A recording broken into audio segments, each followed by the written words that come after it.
నిన్న చూశాను, ఎంప్లాయీస్ని చూస్తే కడుపు నిండిపోయింది నాకు.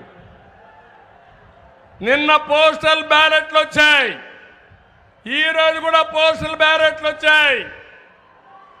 అవినీతి డబ్బులు పంచడానికి వైఎస్ఆర్ కాంగ్రెస్ వాళ్ళు వెళ్తే చీకొట్టి వాళ్ళు ఇచ్చిన డబ్బులు తీసుకోకుండా ఒంగోలు అయితే మన క్యాంపు దగ్గరికి వచ్చి ఈ దుర్మార్గులు 5,000 ఇస్తున్నారు, మేము చీకొట్టాం, నేను 10,000 ఇస్తున్నా, మీ పార్టీకి ఖర్చు పెట్టి గెలిపించామని ఒక మహిళ చెప్పిందంటే ఏం తమ్ముళ్ళు అర్థమైందా సీను?